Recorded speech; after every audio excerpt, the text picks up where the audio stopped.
하나님 말씀 신약성경 314쪽 에베소서 4장 22절.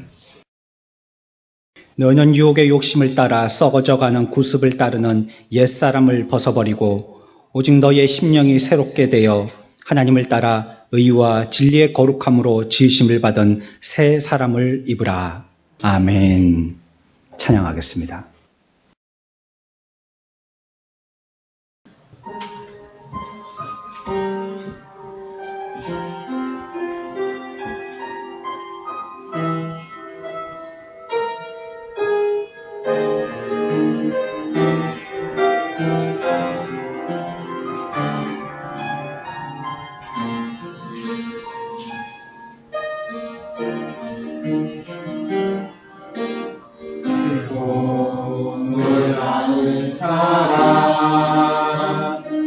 하늘 보자 어리신 주 그는 실로 왕이셨지만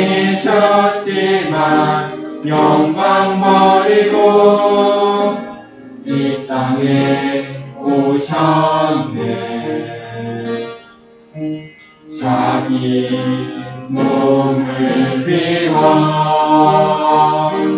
종의 모습을 갖추시고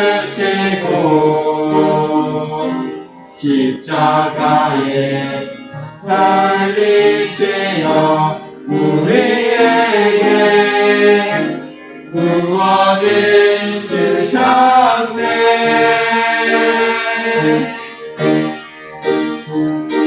측량할 수 없네 그 사랑. 바다보다 더 깊고 하늘보다 더 넓은 그 사랑. 어떤 말로도 표현할 수 없는 그 사랑. 하나님 아버지 사랑 나를 살게 하는 은혜.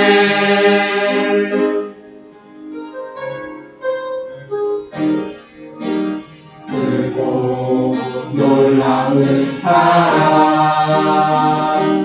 하늘 보자 버리신 주 그는 실로 왕이셨지만 영광 버리고 이 땅에 오셨네.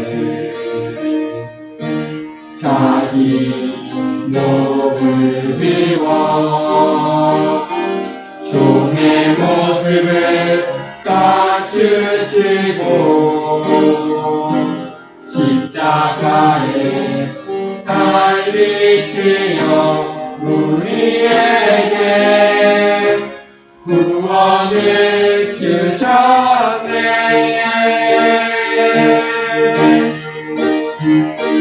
측량할 수 없네 그 사랑.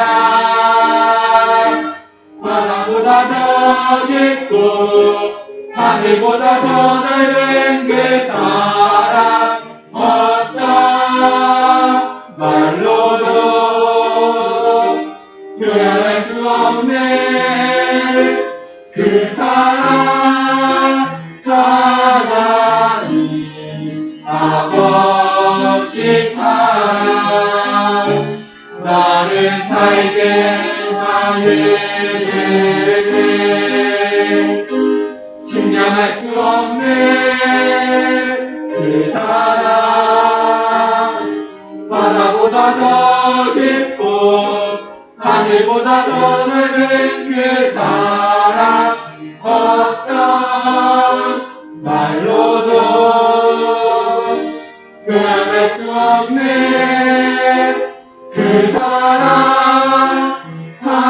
하나님 아버지 사랑 나를 살게 하는 은혜.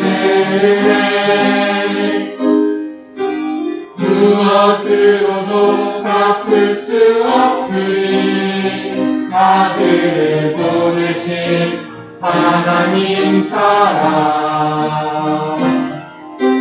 나의 모든 삶 내 생명 바쳐 오직 주만 위에 살리라.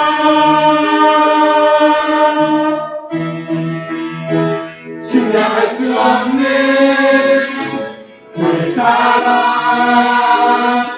바다보다 더 깊고 하늘보다 더 넓은 그 사랑, 어떤 말로도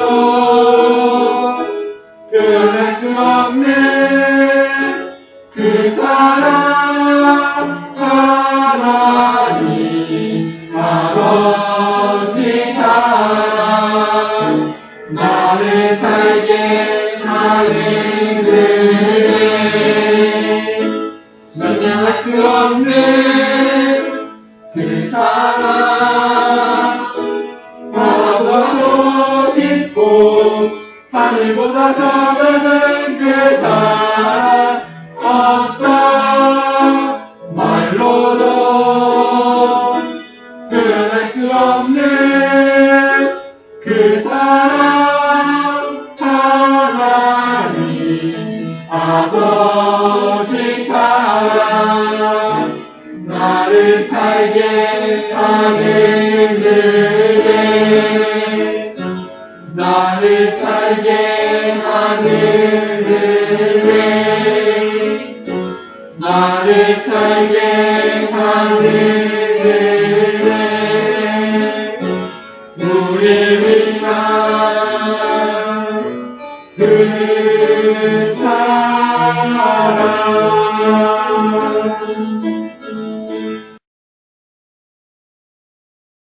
우리 다 같이 해봅시다. 새로운 생명.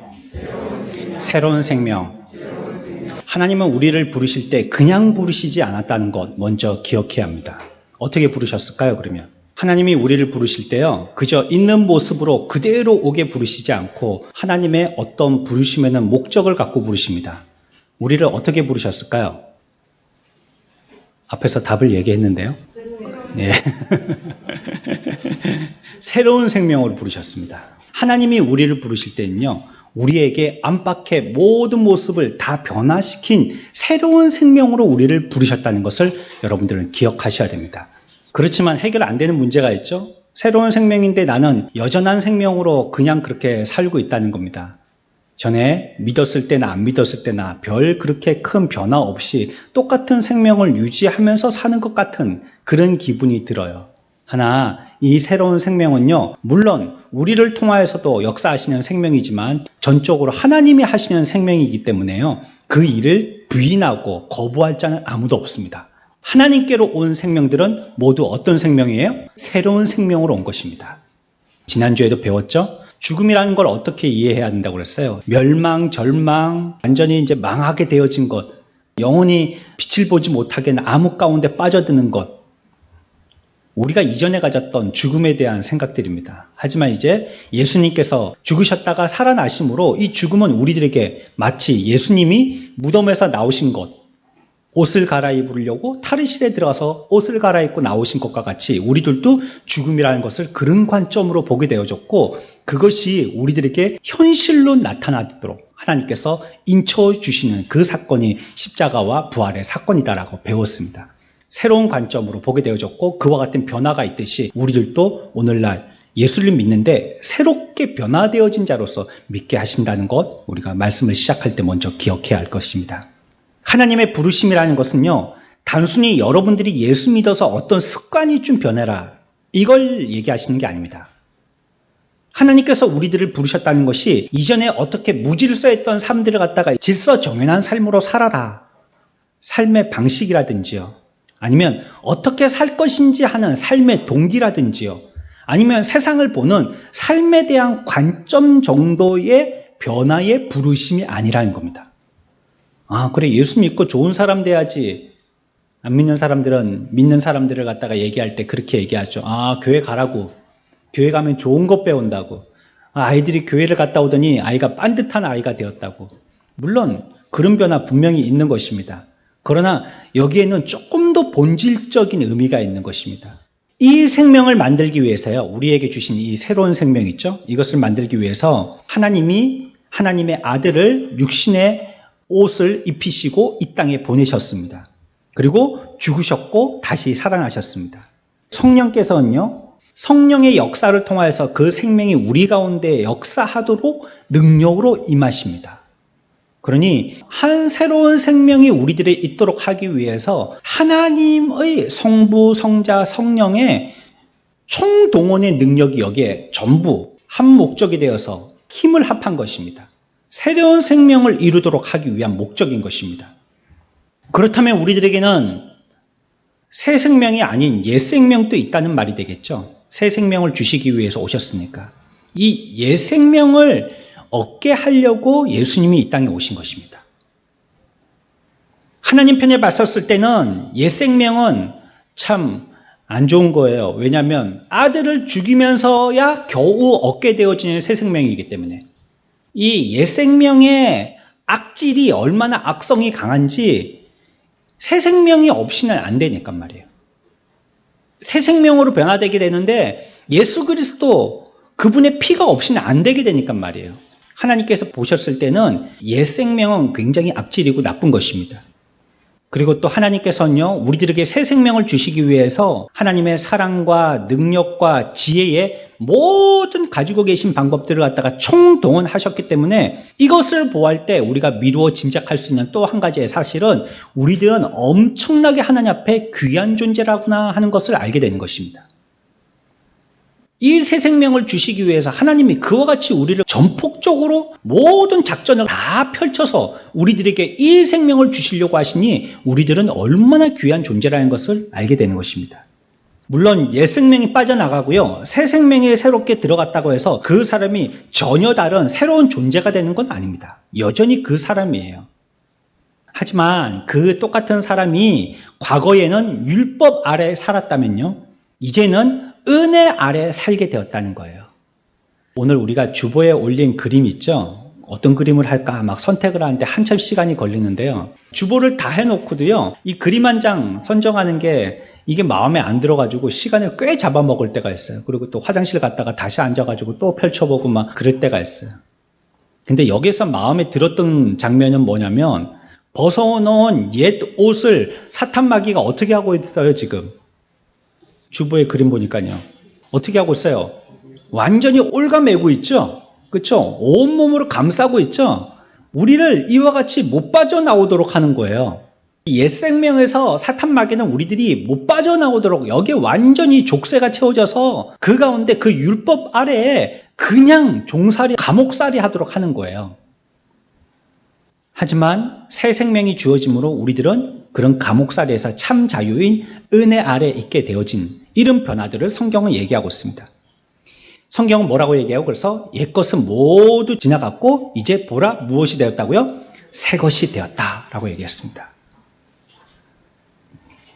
옛사람은 이제 죽임당한 것이고요, 새 사람으로 살게 됐다는 것입니다. 다시 설명드리지만 옛 생명에 대해서 하나님께서 보수공사했다 그 정도 아니라고 말씀드렸습니다.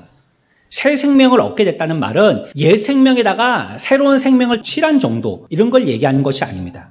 옛 생명에 들어가가지고 한 귀퉁이를 깨끗하게 청소한 그 정도를 얘기하는 것도 아닙니다. 옛 생명 속에 벗겨져 있는 칠을 칠하는 정도, 그 정도를 얘기하는 것이 아닙니다. 그 정도라면 하나님께서 굳이 이 말씀을 하실 때 새 이 단어를 안 쓰셨을 것입니다.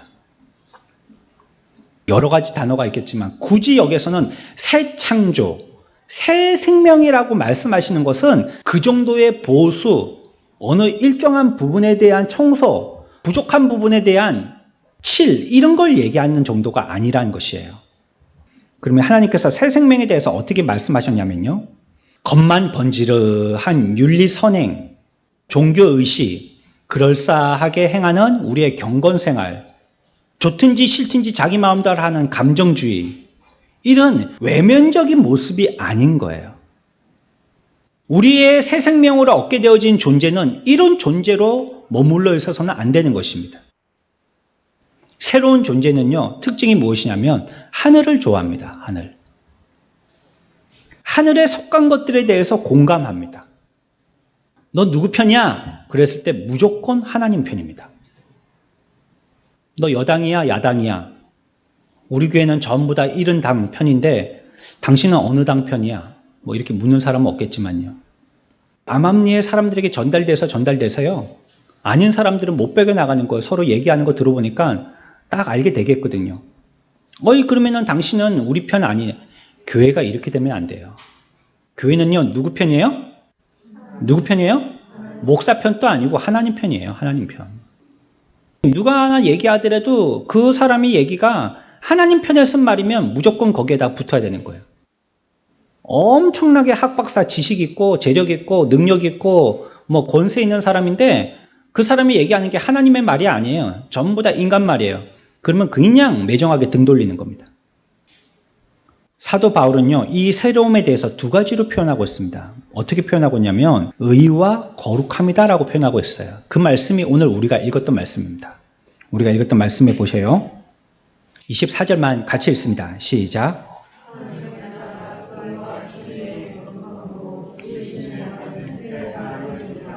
새로움이라는 것을 갖다가 어떻게 요약하냐면 의와 거룩함이다라고 요약하는 거예요. 새 생명이 뭐냐고 물어본다면 바울은 이렇게 한마디로 요약해서 대답했다는 거예요. 새 생명이 뭐예요? 의와 진리의 거룩함을 얘기하는 겁니다.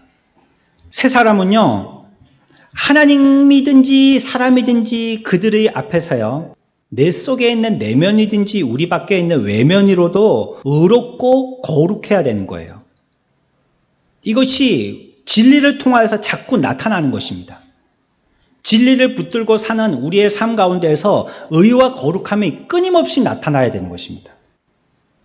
하나님의 말씀은 주구장창 들고 다니면서 읽고 말씀 듣고 교회에서도 사람들이 존경할 만한 직분을 받았는데 진리를 통하여서 의와 거룩함이 나타나지 않고 있어요. 그거는 믿지 않고 있다는 증거입니다. 여러분들의 삶에 의와 거룩함이 자꾸 나타나야 돼요. 그게 새 생명으로서의 사는 삶인 거예요. 당연한 삶입니다. 거짓된 것들을 사모하면요, 우리의 몸에서 자꾸 거짓된 행동들이 나타나게 돼요. 저때 우리 우수교회로 예를 든 게 있잖아요. 하도 자기 집에 이제 아파트 분양받으려고 그분이 여성교회 회장이라 가지고 헌신 예배 때 찬송을 몇 장 합시다 얘기하는 걸 갖다가 203장 찬송합시다. 이 말을 203동 합시다. 이렇게 얘기했듯이. 우리 가운데 악한 것으로서 가득 차 있으면 우리의 삶에서는 악한 것이 드러날 수밖에 없습니다. 그건 숨길 수가 없어요. 그것처럼 참된 것은요, 성령의 능력을 통하여서 우리에게 의와 거룩함으로 자꾸 나타나게 된다는 거예요. 그게 참 생명이라면. 진리를 통하여서 자꾸 의롭고 거룩한 삶이 자꾸 나오게 되는 겁니다. 우리들은 이런 면에서 자꾸 개발되고 발전돼야 됩니다. 좀 더 의롭고 좀 더 거룩한 자로 자꾸 변화받아야 돼요. 예전 옛적에 언제 한번 왈칵 받은 거 가지고 한 10년, 20년 써먹는 게 아니에요. 하다못해 여러분들이 사용하는 휴대폰도 하루 쓰면 충전을 시켜야 되는데 말이에요. 우리의 삶들은 계속적으로 의와 거룩해져야 되는 것입니다. 하나님께서 우리를 새롭게 해서 부르심이라는 이 부르심은요, 우리의 상태가 새로운 상태가 되어지고 새로운 도덕을 가지게 되어지고요, 새 생명을 가지게 되어지는 거고요, 새 기쁨을 가지게 되는 거고요, 새 일을 갖게 되고요, 새 소망을 갖게 되는 부르심이에요. 여기에 이르지 못하는 것은 믿음으로 하지 못했다 이렇게 얘기하는 겁니다. 우리가 무엇을 할 때에 이와 같이 도덕으로도 새로워지고 상태로도 새로워지고 기쁨, 일, 소망, 생명 이런 모든 모습들이 자꾸 드러나면서 일을 해야지만 그 사람이 믿음으로 일했다라고 얘기하는 것입니다. 에베소서 2장 10절에서는요. 우리는 그가 만드신 바라 이렇게 얘기하고 있어요. 주님께로부터 나오고요. 주님께로 돌아가는 것입니다. 나의 구원도요. 하나님께서 선택하셨고요. 부르셔서 우리를 소생시키셨고요. 우리를 씻으셨고요. 거룩하게 하시고 의롭게 만드셨고요. 나로 말미암은 것이 아니라 전부 다 그가 만드신 바라. 그가 하시는 것입니다. 우리가 이와 같이 새 생명의 사람으로 변화되어지는 것은요, 진리를 따라가는 우리의 삶 가운데 이런 의와 거룩함이 나타나게 되는데, 이 일은 주도적으로 누가 하신다고요? 하나님이 하신다는 겁니다. 하나님이. 우리 동양에 특히 한국의 그리스도인들에게 가지고 있는 발목 잡히는 것이랄까, 그런 것이 한 가지 있는데요. 굉장히 우리의 동양의 정서는요, 자기 책임에 대해서 막중함을 느낍니다. 내가 어떻게 잘하는 것, 내가 하나 잘못하는 것, 이것 때문에 시험에 들었다가 소생했다가 해요. 물론 책임감이 강한 건 좋습니다. 하지만 이 부분만은 최소한 그와 같이 새 생명의 주도적인 역할을 누가 하시냐는 그 부분에 대해서는 전적으로 하나님이 하시는 것입니다. 하나님이 하실 바를 우리가 대신 걱정하고 근심할 필요가 없어요. 그건 하나님이 하시는 것입니다. 하나님은 조각가라고 생각해 봅시다. 대리석을 채굴해야 되는데 그 채석장이 누구 거예요? 산에 가서 돌을 캐와야 돼요. 대리석 있는 산. 그 채석장, 그 산이 누구 거예요? 하나님 거예요. 하나님 거. 그래가지고 한 돌덩이를 갖다가 트럭에 싣고 왔어요. 내 작업실까지 갖고 왔습니다. 이 대리석 큰 원석은 누구 거예요? 원래 하나님 겁니다. 이 대리석을 가지고요, 망치와 정을 쳐가지고요, 조각을 해댑니다. 누가 조각을 합니까? 하나님이 하시는 겁니다. 하나님이 조각가이시지만 산의 주인에서부터 해서 그것을 갖고 온 그 대상, 그리고 그것을 하고 있는 그분 모두 하나님이신 거예요. 우리를 그와 같이 새 생명으로 조각하시는 분은 절대적으로 하나님이신 거예요. 게다가 우리가 읽었던 에베소서 2장 10절에 보면요, 우리는 그가 만드신 바라 그리스도 예수 안에서 선한 일을 위하여서 지으심을 받은 자니 이 일은 하나님이 전에 예비하사 우리로 그 가운데에서 행하게 하려 하심이니라 라고 얘기하고 있습니다. 그 것의 주인 또 하나님이신데, 산도 하나님이시요 원석도 하나님이시요 그 일을 행하시는 분도 하나님이신데, 그에 대한 일을 계획하고 수립하고 진행해 나가시고 처리해 나가시는 것, 그것조차도 모두 다 하나님이 하시는 것입니다. 여러분들이 병원에 가시잖아요. 병원에 가면 아무리 잘난 사람이라도 자기 마음대로 할 수 있어요. 응급실에 가가지고 내가 아픈데 외진 진료 시간은 다 끝나서 응급실에 가면요, 그 병원에서 하라는 대로 할 수밖에 없습니다. 앉아서 기다리라고 하면 죽는 것처럼 아파도 기다리는 수밖에 없어요. 검사해보자고 그러면 검사하는 수밖에 없어요. 이 주사 맞자고 그러면 뭔지도 잘 모르는데 그냥 찔러요, 그냥. 그리고 주사 맞는 수밖에 없어요. 제자하면 재는 거고, 어디 가서 하자 그러면 가갖고 또 사진 찍는 거고, 하자는 대로 하는 수밖에 없어요. 우리가 거기서 한다 못한다를 어떻게 의식도 없고 아파가지고 떼굴떼굴 고르고 있는데, 우리의 삶에 이 새로운 생명으로 만드는 이 일조차도요, 전적으로 하나님이 하시는 것입니다. 그 일을 하나님이 하신다고요. 내가 하는 게 아닙니다. 새 생명으로 만드신 하나님께서 새 생명이 되도록 하는 거 하나님이 하신다고요. 하나님의 형상은 우리 안에 이루어졌어요. 우리를 통하여서 하나님의 형상이 드러나기를 원하세요. 하지만 우리는 대리석처럼 생명도 없고 감각도 없는 그러한 무생물의 존재들이 아닙니다. 기술만 있으면 대리석이라는 건 어떻게든지 조각할 수 있지만요, 영혼은요 훨씬 더 복잡하고 훨씬 더 테크닉이 좋아야 돼요. 영혼을 만든다는 것은요, 어떤 변화가 있어야 돼요? 그러니까 물리적으로 돌만 갖고 왔고 정과 망치로 쪼개면 되지만, 조각을 할 때는요, 영혼의 변화를 일으키기 위해서는 내적인 변화도 일으켜야 되고, 외적인 변화도 일으켜야 되고, 영적인 변화도 일으켜야 되고, 법적인 변화도 일으켜야 되고, 물리적인 변화도 있어야 되는 것입니다. 그러니 이 일은 사람이 할 수가 없는 것입니다. 그래야지 새 생명으로 변화된 것이기 때문에 이것은 어떻게 사람이 할 수 있는 일이 아니에요. 하나님만이 하실 수 있는 것입니다. 그래서 이런 변화에는요, 영적으로 굉장히 많은 저항이 있어요. 반대하는 것입니다. 이것을 극복하기 위해서는, 대변화를 갖다가 완수하기 위해서는요, 그 저항보다 훨씬 능한 하나님의 능력이 작용하셔야지만 가능한 것이에요. 그렇기 때문에 하나님이 하실 수 있고요, 우리들은 하나님께 의지만 해야 되는 것이에요. 장로교는 칼빈주의 신학을 따릅니다. 칼빈주의에 붙일 때마다 그 앞에 뭘 붙이냐면 전적이라는 말을 붙입니다. 전적으로. 모든 것은 전적으로 하나님의 은혜고 오직 성경으로 하는 것이고요. 오직 믿음으로 하는 것이고요. 사람이 하는 것은 없어. 하나님이 다 하시는 겁니다. 시작에서부터 끝까지. 하나님의 전능의 능력이라는 것이 생명이 없는 존재에 나타나는 어떤 큰 힘, 망치를 두드리는 큰 파워, 이런 것들을 얘기하는 것이 아닙니다. 하나님은요, 하나님이 만드신 모든 재료들을 자기 마음대로 움직이시고요. 어떤 상황에서든지 하나님의 위대함을 드러나시는 놀라우신 능력이 있으세요. 조각을 할 때 큰 힘이 있어서 돌을 갖다가 두드려야지만 조각상이 되지만 하나님은 어떤 환경, 어떤 형편에서도 하나님이 원하시는 조각품을 만드신다 이 뜻입니다. 여러분들이 힘 빠져 있을 때는요. 안 되겠네. 너무 이거 조각이 너무 물러가지고 이거 안 되겠네.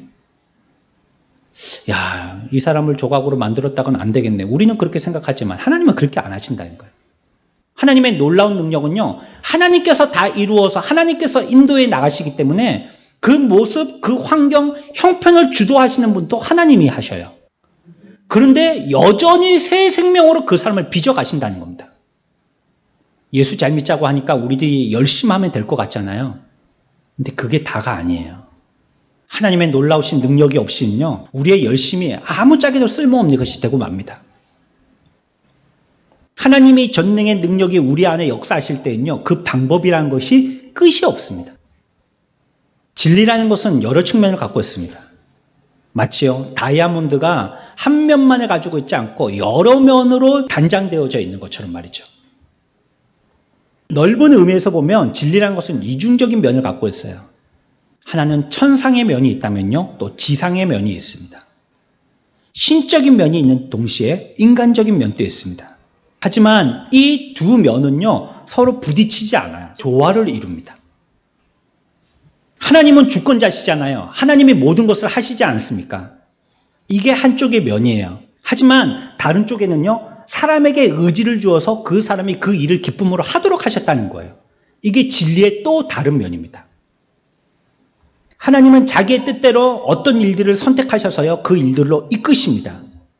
하지만 또한 하나님은요, 사람들이 자원하여서 그 일을 하기를 원하세요. 이게 진리의 두 면입니다. 거룩하게 하시는 분은 누구셔요? 하나님이시죠. 그럼에도 불구하고 성경의 요한복음 17장 17절에 그들을 진리로 거룩하게 하옵소서, 아버지의 말씀은 진리니이다 라고 얘기하고 있어요.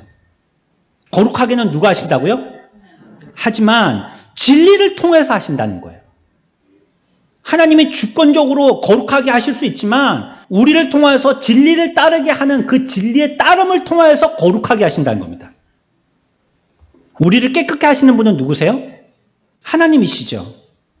하지만 사도행전 15장 9절에 믿음으로 그들의 마음을 깨끗이 하사 그들이나 우리나 차별하지 아니하셨느니라 라고 얘기하고 있습니다.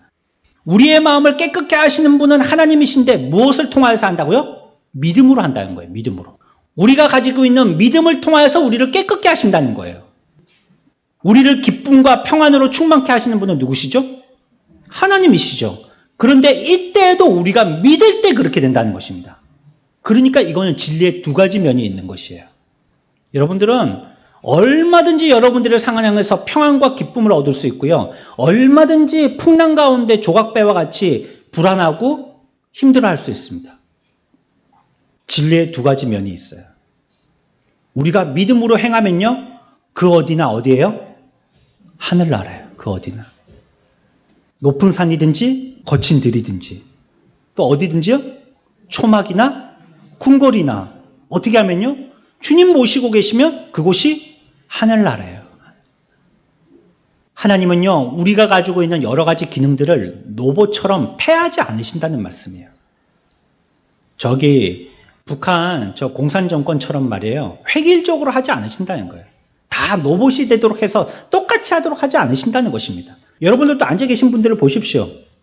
다 다르잖아요. 우리가 남자 여자가 다르고 나이도 다르고 태어난 곳도 다르고 부모도 다르고 또 얼굴 생김새도 다르고 키도 다르고 그 사람의 성격도 다르고 좋아하는 거 싫어하는 거 다 다르고 어떤 사람은 굉장히 강한 사람이 있으면 어떤 사람은 약한 사람이 있고, 어떤 사람은 잘 우는 사람이 있는가 하면 어떤 사람은 아무리 찔러대도 눈물 한 방울 안 나르는 사람도 있고, 어떤 사람은 작은 일에도 깜짝깜짝 놀라는 사람이 있는가 하면 취미로 그냥 호러 영화를 보는 사람도 있고, 다 다르지 않습니까?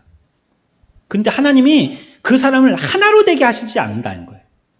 그 모든 우리의 형편들을 다 활용하시고 다 선용하신다는 거예요. 오히려 그것들을 갖다가 잘 섞어서요, 잘 통제하시고 잘 장악하세요.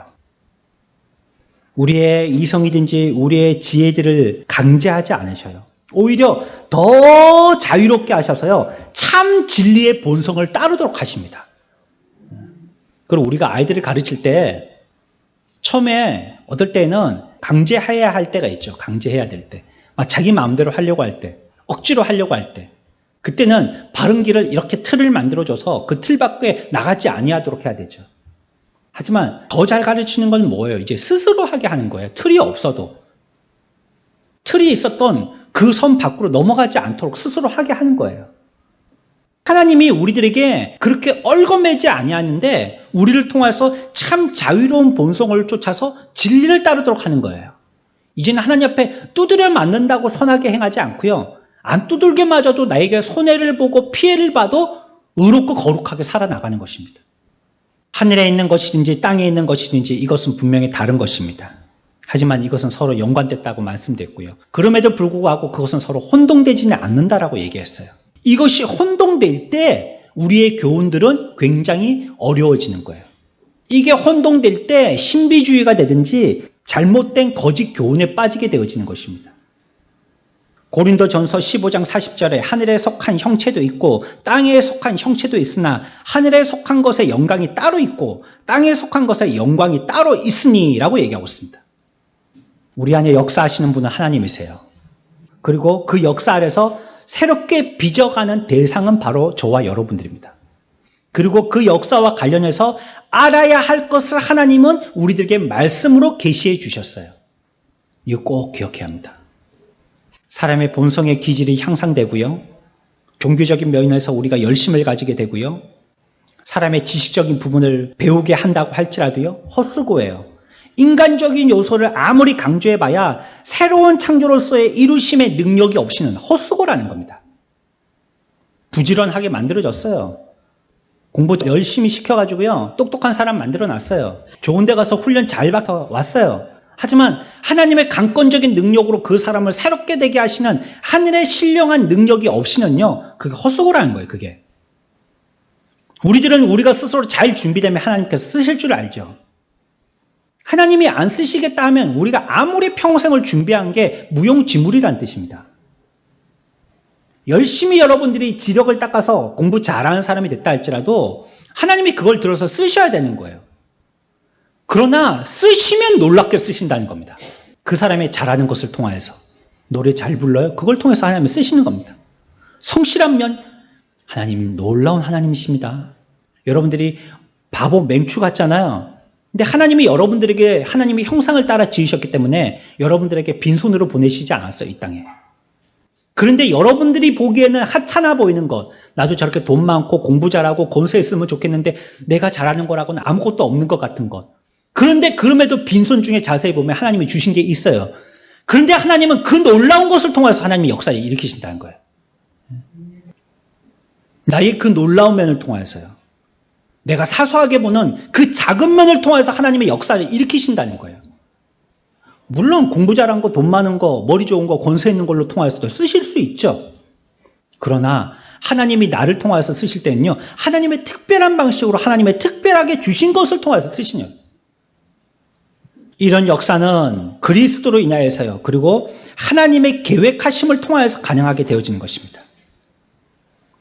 하나님의 예정하신 것은 우리가 하나님의 형상을 본받도록 하기 위한 것입니다. 창세전에 택하시고 계획하셨다라고 얘기했어요. 그 사랑 안에서 거룩하고 흠이 없게 하려고 하신다고 얘기했습니다. 그렇다면 우리는 분명한 결론에 이르게 되는 거예요. 하나님께서 우리를 부르신 것은요, 새 생명의 역사를 일으켜서 우리를 부르신 것은요, 뭘 하게 하려고 하시냐면요, 거룩하게 하려고 하신다는 것입니다. 우리로 하여금 거룩함의 열매를 맺도록 하기 위해서 우리들에게 새 생명을 주셨어요. 그래서 처음에 우리가 말씀드렸잖아요. 24절에서 읽은 것처럼요. 새 생명이라는 것은 바울은 어떤 단어를 통하여서 얘기하고 있다고요? 의와 거룩함이다라고 얘기하고 있잖아요. 우리에게 새 생명을 주신 것은 거룩함의 열매를 맺도록 하기 위해서 새 생명을 주신 것입니다. 저와 여러분들은 뭘 해야 되느냐? 거룩함의 열매를 맺으면 되는 것입니다. 우리의 마음으로 거룩함에 흠이 없게 하려 하심이라라고 얘기하고 있어요. 거룩한 행실과 경건함으로 충만케 하려고 하신다라고 얘기하고 있어요. 거룩한 제사장이 되게 하려 하심이라라고 얘기하고 있어요. 모두 다 우리들에게 거룩을 요청하고 있어요. 그러면 거룩은 뭡니까? 쉽게 얘기하면 하나님을 닮는 겁니다. 그게 거룩입니다. 하나님을 닮아가는 거예요. 그리스도를 닮아가는 것입니다. 악한 세상에서부터 떠날 뿐만 아니라 하나님과 하나님을 섬기는 일을 위해서 구별되어지는 것, 그게 거룩이죠. 그래서 구약에서는요, 성막이나 성막의 기구들을 얘기할 때 항상 구별하여서라고 얘기합니다. 떨어뜨려 놓은 세상 것과 이런 거룩함이 우리의 모든 인격에 영향을 미치고요. 우리라는 사람의 존재에 충만하게 되어지고요. 우리의 인생의 모든 부분에 스미게 되는 것입니다. 그래서 이 거룩이요, 나의 행동, 내 생각, 말, 삶에 영향을 주어야 하는 거예요. 내 내면과 외면에 사랑, 증오, 슬픔, 기쁨, 여가, 직업, 친구, 말, 독서, 온 영역에 전적으로 영향을 끼쳐야 되는 것입니다. 뭐가요? 거룩이. 이 거룩이 그와 같이 영향을 미쳐야 하는 것입니다. 내가 돈 10원을 쓰더라도 거룩하게 쓰는 것이에요. 우리가 그 사람들하고 말할 때도 거룩하게 말하는 것입니다. 그 일에 대해서 접근할 때도 거룩하게 접근하는 것입니다. 무엇이 손해냐, 무엇이 우리들에게 이익이냐를 생각하기 전에 이게 거룩에 어떻게 되는지를 먼저 생각하는 것입니다. 사람들은요, 죄에 대해서 조금 잘못된 생각을 갖고 있습니다. 죄라는 것을 쉽게 봐서요, 쉽게 사라지고요. 우리가 어찌어찌 하면 쉽게 선으로 변한다라고 생각합니다. 굉장히 쉽게 보는 겁니다. 죄에 대해서. 그냥 인류가 가지고 있는 여러 가지 불행 가운데 한 가지고요. 성경에서 얘기하는 거 보니까 고대 근동에서 가지고 있던 사상이 성경이라는 이 철학책에 반영되었을 뿐이라고. 그러면서 안 좋은 우리의 불행의 요소의 단어를 선정한 것을 죄라라고 이렇게 생각합니다. 죄는 형벌의 대상이라기보다는 교회에서 맨날 사랑만 얘기하니까 이 죄는 그저 용서의 대상이라고만 얘기해요. 그래서 이것을 가지고 형벌을 받을 게 아니고요. 이거는 그냥 어떻게 하다가 치료하면 끝나는 것으로 생각합니다. 지옥에 갈 정도로 무서운 형벌이라고 생각하지 않고요. 하나님이 어쩌어쩌 하시면 대충 되어서 그냥 사라지는 그러한 한날에 피었다가 한날에 사라지는 안개 같은 것이라고 생각합니다. 하지만 하나님의 죄에 대한 생각은 전혀 다르십니다. 하나님께서 죄라고 얘기하시는 것은요, 무시무시한 것입니다. 죄라는 것은 하나님의 율법에 저주가 포함되어 있는 거예요. 죄라는 것은 하나님께서 영원히 형벌을 선고하신 겁니다. 그게 죄입니다. 그래서 죄는요, 우리의 힘으로는 도저히 벗어날 수가 없는 거예요. 정말로 절망적인 것이 죄입니다. 그래서 예수 그리스도와 하나님의 구세주가 아니면 죄에서 해결할 수가 없는 것입니다. 이 얘기를 왜 말씀드리냐? 거룩을 생각할 때 죄를 깨닫지 못하는 사람은 거룩에 이르지 못하기 때문이에요. 죄의 치명성을 알지 못하는 사람은요, 거룩을 귀하게 생각하지 않습니다. 그 거룩을 닮아가려고 하지 않아요. 거룩 별로 그렇게 관심이 없어요. 죄가 얼마나 악질이라는 것을 알고 이것을 통해서 철저하게 우리들은 망한다는 것을 알 때에, 나만 망하는 것이 아니고 자손 대대로 망한다는 것을 알 때에 그 사람이 거룩에 대해서 귀하게 여겨지는 거예요. 여러분들이 한마디 잘못했을 때 그 죄의 말이요, 여러분들의 인생을 좌우합니다. 옛날에 그런 말을 많이 했잖아요. 할머니들이 애기들 물 먹일 때 안 먹어라 안 먹어라. 우리나라 사람들이 그래서 얼마나 암이 많이 걸리는지. 이놈을 때려 죽일 놈. 할머니들이, 요즘 할머니들은 안 그러신데 어떤 자식 이렇게. 그러니까 요즘에 그걸 배워가지고 그 자식들이 커가지고 부모가 됐는데 자식들을 때려 죽여요. 가방에 넣어갖고 가둬 죽이고 물에다 넣어갖고 불려 죽이고. 조금 더 있어 보십시오. 죄악은 발전되고 발전돼서 철저하게 우리를 부패하게 만들 겁니다. 어마어마한 전무후무한 사건들이 자꾸 벌어질 겁니다. 그 말이요, 거룩지 못하게 되면 저주 가운데 있게 돼서 죄는 죄를 낳게 되어서 결국은 우리들 인생들은 소망이 없는 자가 되는 것입니다. 구약 성경이 얘기하는 것이 무엇입니까? 거룩한 자가 아무도 없고 거룩을 위하여서 애써보나 사람들은 말짱 원점으로 다시 돌아가더라는 거예요. 거룩하게 해놔봤더니 또 죄로 돌아가고, 이 죄라는 것이 얼마나 죄를 좋아하는 그 습성에 대해서 힘이 강한지 말이에요. 중력에 의해서 그냥 물건이 땅에 떨어지듯이 그냥 놨다 하면 바로 그냥 올라가는 일은 전혀 없어요. 그대로 떨어지는 것입니다. 여러분들의 생각과 말과 행동이요, 놨다 하면 그대로 거룩으로 올라가실 줄 아십니까? 바로 죄로 떨어지는 것입니다. 이것을 이해하지 못할 때 죄에 대해서 이와 같은 이해가 없으면요, 거룩에 대해서 생각하지 않는 것이에요. 죄나 거룩이나 비슷하고 종이 한 장 차이나 별걸로 생각 안 하니까 말이죠. 거룩한 건 별거 있어? 죄 별거 있어? 심상치 않게 생각하기 때문에 주시는 것들에 대해서 감사가 없고요. 우리에게 주어지는 저주의 죄에 대해서도 그렇게 두려워하지 않는 겁니다. 그리고 죄를 밥 먹듯이 짓는 겁니다. 죄를 지으나 전혀 양심의 가책이 없는 것입니다. 거룩의 삶을 살지 않음에도 불구하고 그것이 하나님께 대해서 철저한 죄인지 깨닫지 못하는 것입니다. 그저 자기의 그냥 하고 싶은 대로 하는 거예요. 하나님은 우리에게 이렇게 말씀하십니다. 고린도전서 15장 34절에 깨어 의를 행하고 죄를 짓지 말라. 의를 행하라고 말씀하세요. 거룩하라는 얘기입니다. 뭐 짓지 말라고요? 죄 짓지 말고. 베드로전서 1장 16절에는요. 내가 거룩하니 너희도 거룩할지니라. 내가 이 온 천지의 상가 들의 부동산의 주인이다. 너희들도 부동산을 많이 모아라. 하나님은 그런 말씀 안 하세요. 내가 거룩한데 너희들이 해야 될 거는 너희들의 거룩이다 라고 얘기하세요. 디도서 2장 12절에 경건치 않은 것과 이 세상의 정욕을 다 버리고 근신함과 의로움과 경건함으로 이 세상에서 살고. 우리가 이 세상에서 어떻게 삽니까? 뭘 위주해서 삽니까? 여러분들의 목적은 지금 무엇을 향하여서 달려가고 있습니까? 성경은 근신함과 의로움과 경건함으로서 살으라는 것입니다. 좀 더 있고 덜 있는 거 별 상관없어요. 건강하고 아픈 거 별 상관없어요. 사람들 앞에 어떻게 보이는 거 별 상관없다고요. 우리들에게 요청하시는 건 근신함으로써 의롭고 경건하게 살라는 것입니다. 여러분들이 초라해지고 밟히는 소금처럼 대우받는다 할지라도 의롭고 거룩하게 살아라는 것이에요. 자기 자존심 조금 밟힌다고 거기서 의도 버리고 거룩도 다 던져버리지 말고, 돈 몇 푼 그거 손해본다고 거룩 다 던져버리지 말고, 사람들 앞에서 자존심 상해가지고 내가 좀 못하는 것처럼 보인다고 그 앞에서 거룩 다 던져버리지 말고 의와 거룩함으로 살아라는 것이에요.